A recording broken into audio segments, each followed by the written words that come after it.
कृष्णाय वासुदेवाय हरये परमात्मने क्लेशनाशाय गोविंदाय नमो नमः।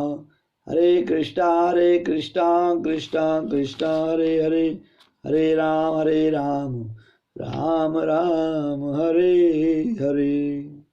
आइए एकादशी महात्म्य व्रत कथा।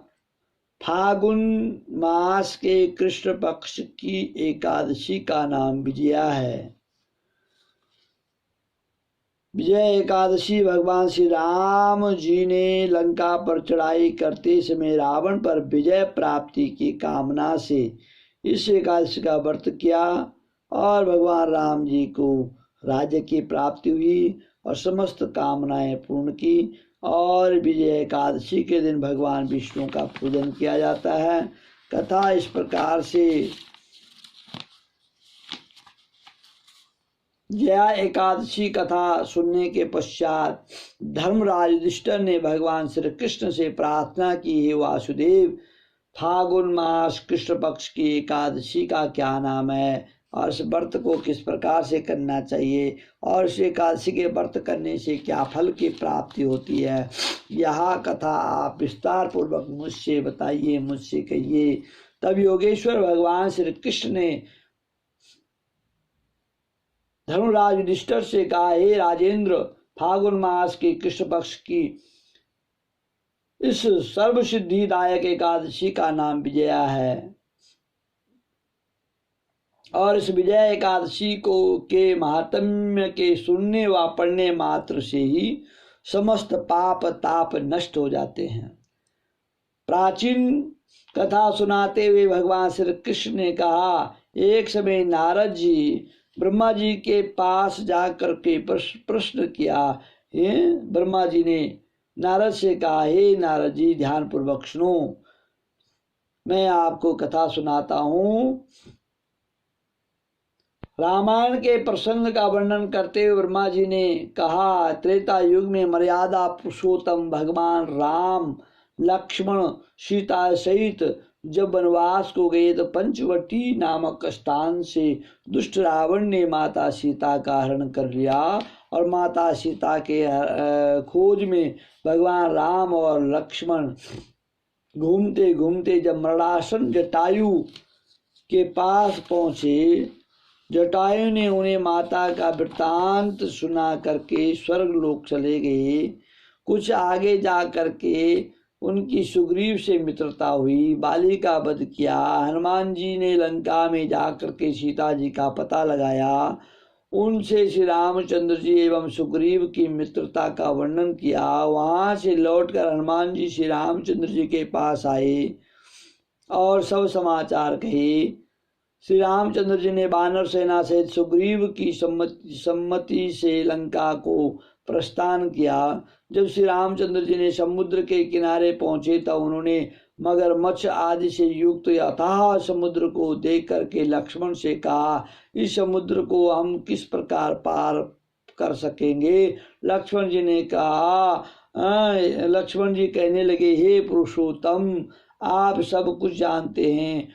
यहाँ से आधा योजन दूर कुमारी द्वीप में वाकदालभ्य नामक मुनि रहते हैं। उन्होंने अनेक ब्रह्मा देखे हैं। आप उनके पास जाकर के इसका उपाय पूछे।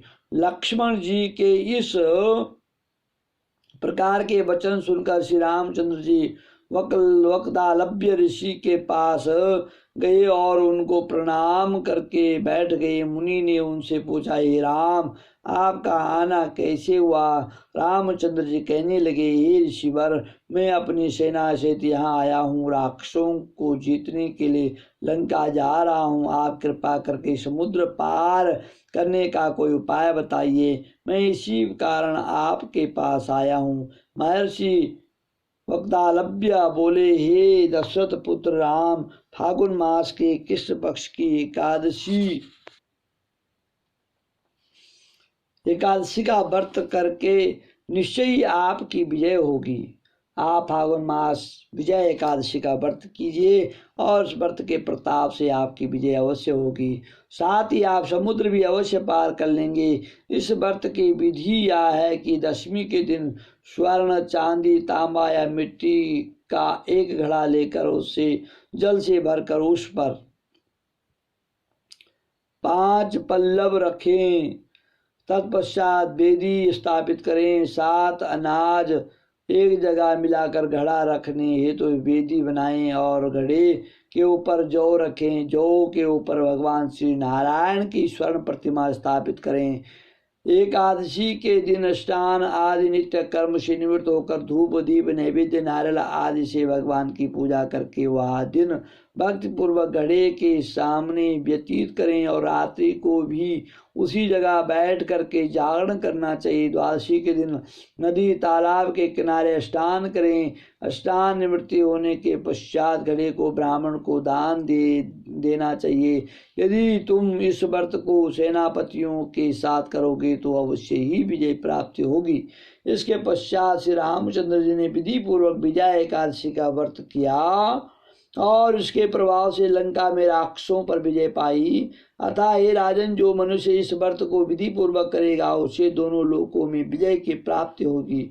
अंत में ब्रह्मा जी ने नारद से कहा, हे पुत्र, इस व्रत को करने वाला तो सभी जगह विजय पाता है। जो इस व्रत के महात्म्य को पढ़ता है, सुनता है, उसे भी वाजपेयी यज्ञ फल की प्राप्ति होती है। जो इस महात्म्य को सुनता है, पढ़ता है, इस कथा को सुनता है, वो व्रत ना करे उसको भी फल की प्राप्ति होती है।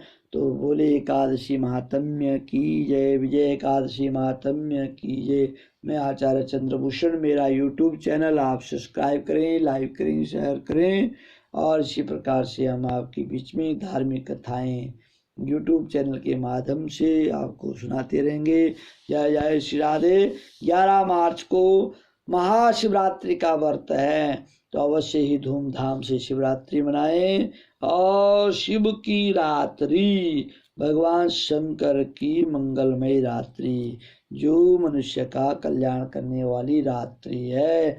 इसलिए शिवरात्रि के दिन भगवान शंकर की पूजा करें, जागरण करें, ओम नमः शिवाय का जाप करें, तो भगवान अवश्य ही सभी भक्तों का, विश्व का कल्याण करेंगे। जय जय श्री राधे। हर हर महादेव शंभो।